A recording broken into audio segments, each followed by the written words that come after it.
Hello, Lone Star Drift audience. I am Aaron. This is the Great Value NASCAR. That's a Costco joke if you are not from America. Anyways, this car is a 358 14-to-1 compression stock car, circle track car thing that we've turned into a drift car. Currently weighs 2,400 pounds.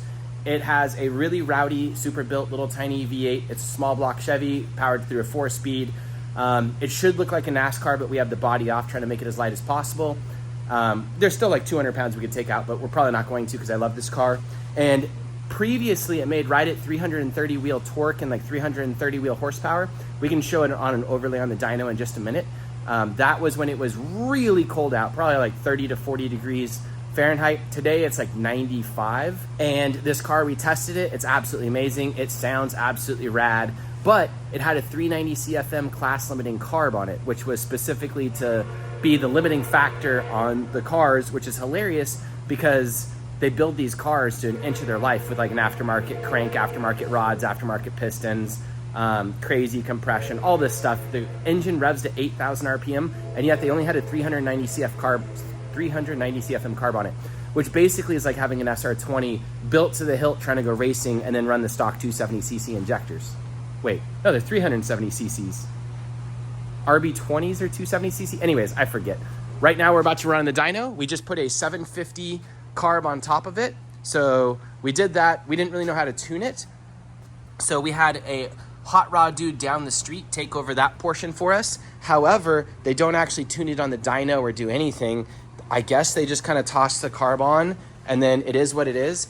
We tossed a air-fuel ratio gauge on the dash just to check it because we're going out to CAMS Acres tomorrow. We're going to do some testing. So right now we're just trying to make the thing run smoother because that carb was getting dirty and it was old. And we're also trying to pick up a little bit of power. So fire up.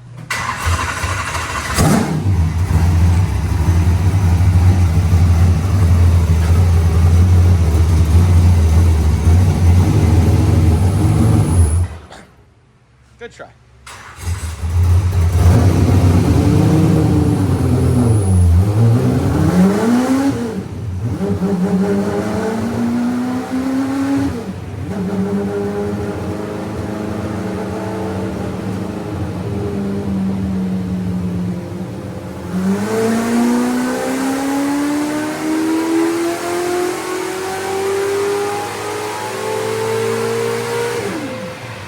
The whole point of this car is to make a very inexpensive car. We got this car for $7,000, all basically as you see it right now. We added steering angle, changed it over to 5x1 14.3 wheels, put different wheels on it, put a handbrake in it, did some very basic things. Also made it so all the spring rates were the same across the car. We maybe put another $1,000 or $1,500 into it, but we have like a fully built little car to go chase people down that should consume very little tire, although it is on race fuel and I keep having that problem with my brain, but we're not swapping that over. We have the previous dyno sheet. Oh, we totally forgot to say our guesses. My guess, by the way, was 380. I haven't looked yet. Mark, what was yours? I was just thinking it'd pick about 50. That's what the guy down the road said, so I okay. agreed with him. So we were all about 50? What'd I you was think? hoping it would be at 390, but we're pretty... Okay, so what is it? So this is fully corrected. We're at 366 and 353 torque.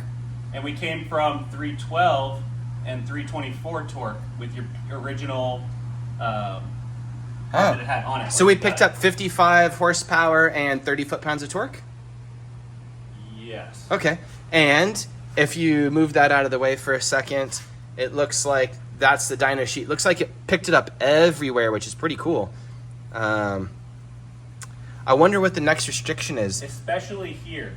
It yeah. Completely smoothed out and everything there. Yeah, so this was the weird, apparently the other carb at high flow was doing some kind of, it was sputtering and making it feel like it had some kind of electric, I don't know, it felt like ignition cut.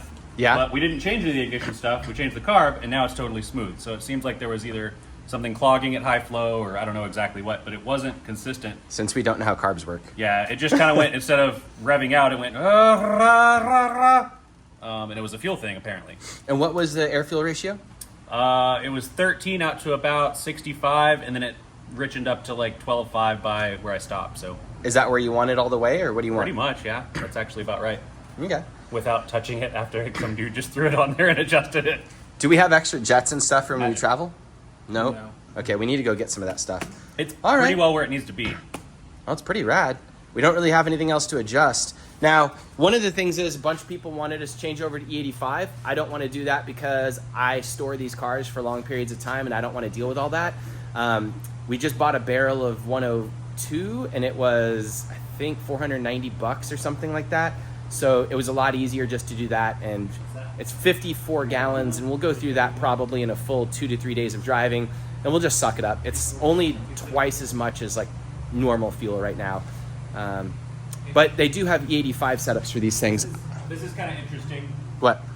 So up at the very top where it was having issues before, you had about 275 horse on the original carb. Mm-hmm. Now you've got about 355. Rad. So picked up 80 horsepower up at the top end. We'll see what it actually translates to into this car. Translates into a rocket ship. And we still have the new NASCAR out there, which we need to get Mark to fix up and get on the dyno. And then we still have to do something with the Hummer as well. It just sits there. We can run over the NASCAR with the Hummer. Oh, that we could make that a thumbnail. Another interesting thing right quick, it actually looks like this is right about where we were running 13 to 1 AFR, and then right about here it richens up, I think, is all that happened, and we lost that little bit of power there just from it richening up, because that's where I see it curve in and drop to 12.5-ish. It must have something to do with something. Yeah, definitely something to do with something. Yes, I concur. I'm sure of that. Did we ever check the timing on this thing or know what anything We is? didn't get a chance to. All right, Nope. so now we have a baseline. Let's check our timing and see if we need to pull or add. Do we even know how to add? Yeah, you turn the distributor. Oh. Well, we also have the problem of we don't have knock sensors on it, and you just like put new plugs in there and just do one pass and then pull them right out and then check the strap. I mean, I know But- how to do that. That part's easy, except that it's weird gas and it looks different sometimes. We can do it. And then it's hard to get to the plug. We could also just pack this We only baby need up to and be one. done. We need to get to one, pull it out, clean it, and then put it back in and do one. I wonder how much timing could really be worth on this thing.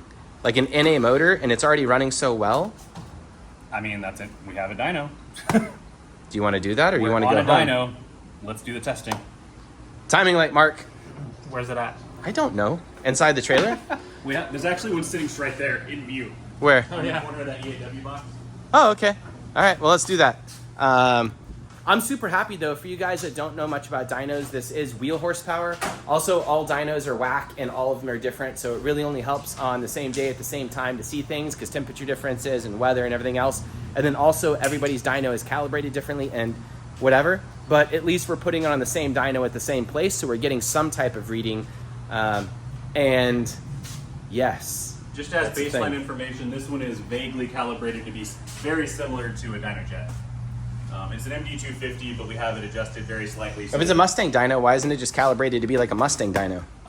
Because they're the heartbreaker one, and everybody's really sad about the numbers. So we went and did a Dynojet number day, and then we compared and got them really, really Just close by to putting each other. 350Zs on them? Yeah. Okay, makes sense.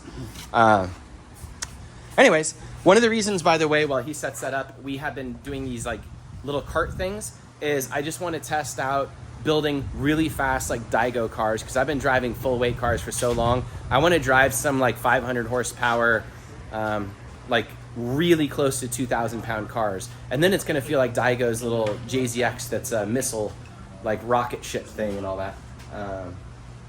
So look at this shiny piece of metal. Ooh. Pretty shiny. Can we unshiny it? It looks kind of cheesy because it's too shiny. Yeah, that's Ow, weird. That is really hot too. Yes, why did you Holy touch heck. that? It's just this. So sometimes things are just good enough, and we gave up on adjusting the timing for multiple reasons. Figured that was fantastic. We made the call. It's going to get loaded in the trailer right now. We're going to CAMS Acres in Oklahoma tomorrow to go test the track for Drift Week 6 and to say hi to the owner, since it's a purpose-built drift track in my backyard. And I feel really bad that I haven't been up there yet, but I have not been up there because I have a baby and I barely have time to do anything whatsoever. But I am super excited to go test this thing out, and we have new shocks for the back that we're gonna test hopefully as well. That might not actually happen this time, but I am much excited. We just threw this overlay up for fun of, oh, my screen is freaking out. Blue is LS1 car. Green is my BMW. And then the NASCAR is red. The NASCAR makes way less power than the other ones. The BMW is super rowdy. The LS1 is pretty also rowdy. So our crossing right here, where the cross is 390. And then if you cross, it's 437 on the LS. And then at the cross, it's at exactly 499 on the BMW.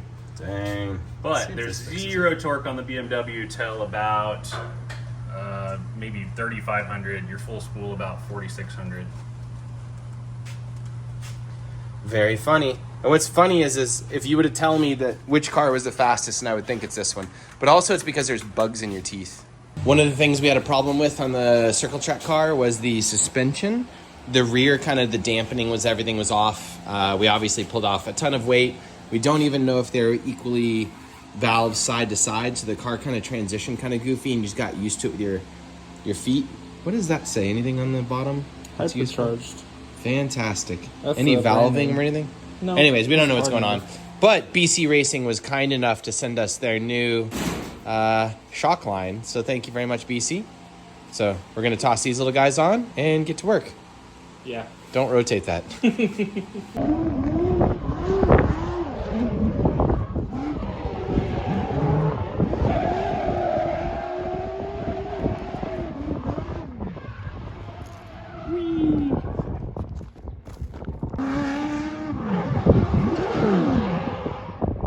Just pop out of gear.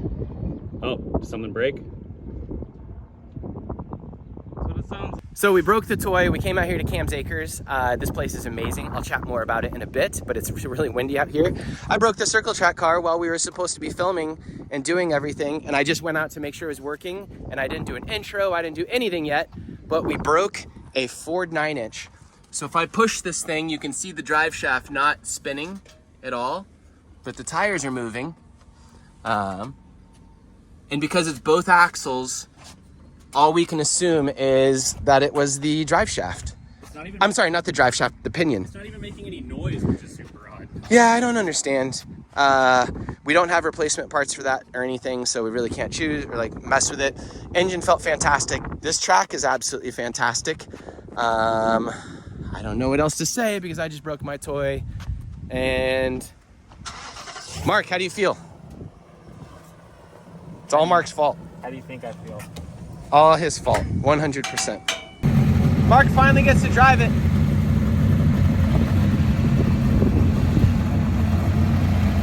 I'm just gonna voice over this because the wind was so bad, but this is CAMS Acres. It's out in Oklahoma. Look it up. You should absolutely go drive there. Has tons of awesome configurations, cool entry, elevation change, beautiful new asphalt, new sealed surface, super cool owners, and I completely biffed the filming of this episode. We did probably maybe 3 laps and broke the car, maybe 2. You saw them all right there. Super disappointing. That happens drifting sometimes, but you should definitely go and check out this track. I'm gonna go refilm this episode and do an interview with the owner and his son and chat with them, and then go make some cool media at this event or at this venue. And we're also gonna do Drift Week 6 here as a private couple days. I just want to say that you should definitely go check this place out. It is absolutely beautiful, and I completely messed up and screwed up this episode, but it is what it is. Sometimes you're just breaking your car. All right, YouTube, what do you think happened? A Ford 9-inch. The ring and pinion are in good shape. Something bad happened inside of this. And Aaron told us this was a spool, which I do not believe is the case.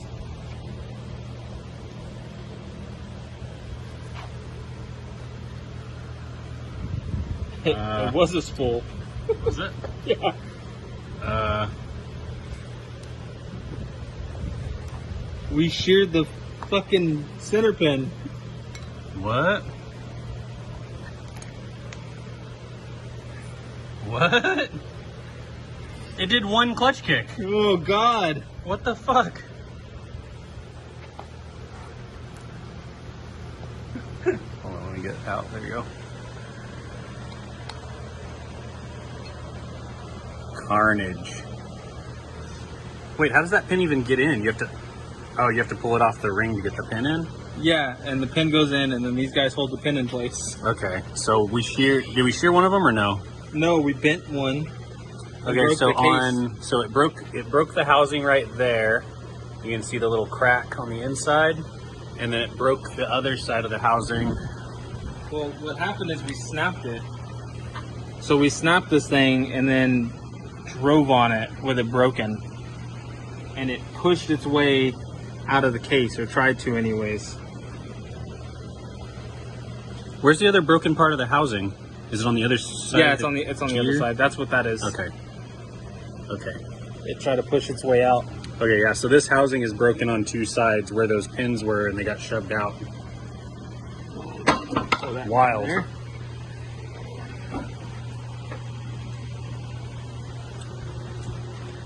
Yeah, it broke where each pin is.